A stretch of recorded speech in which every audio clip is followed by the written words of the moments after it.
Hello friend, इथं आपण ठेवलेले शेंगा भाजण्यासाठी इथे घेतलेलं आहे खोबरं भाजून आणि लसूण 4 ते 5 पाकळ्या. आता आपण दुसरा गॅस चालू करूया आणि त्याच्यावर ठेवणार एक कढई.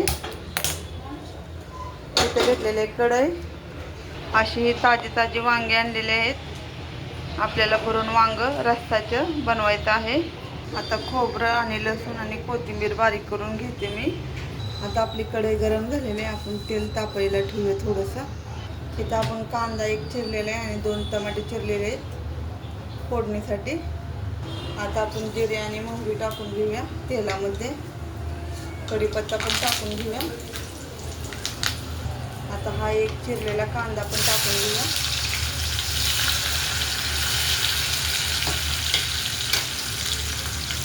इथे घेतलेलं आहे खोबरं, लसूण आणि कोथिंबीर, ते पण टाकून घेऊया. तिथे एक जीव करून घेऊया. खोबरं तळतंय छान, कांदा पण तळतोय छान. आता हे आपण 2 टमाटे चिरलेले ते पण टाकूया, म्हणजे टमॅटो परतून निघतील. ह्या प्रकारे वांगे चिरलेले आहेत. आपण एक वांग्याचे 4 भाग केलेले आहेत. इथं आपण शेंगाचे फुलके काढून घेतलेले आहेत. आता ते मिक्सरच्या सहाय्याने बारीक करून घेऊया.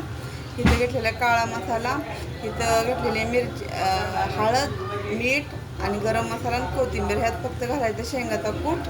आता घेतलेत मिक्सरच्या भांड्यात मी शेंगदाणे, ते बारीक करून घेते. आता हे आपण सगळं मसाले एकत्र करूया.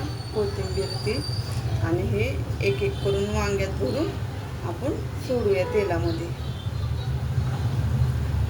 त्या प्रकारे वांगे भरलेले आहेत. आता आपण एक एक करून सोडूया.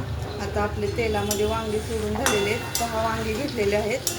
आता हे तेलात छान असं परतूया. आपण दुसऱ्या गॅसवर पाणी ठेवलेलं आहे गरम करण्यासाठी. गरम पाणी शक्यतो ओतायचं भाजीची टेस्ट छान अशी लागते. आणि हा राहिलेला शेंगाचा कूट तो पण टाकून घेऊया तेलामध्ये. आता आपण सगळा एक जीव करून घेतलेला शेंगाचा कूट पण टाकलेला. थोडा वेळ तेलामध्ये जरा परतूया.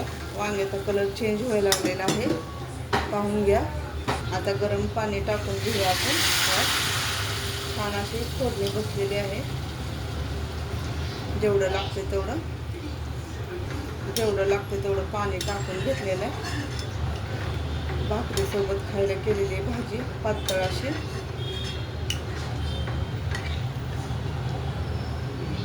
ह्या पद्धतीची आपली वांग्याची भाजी झालेली आहे. आता थोड्याच वेळात उकळत आहे.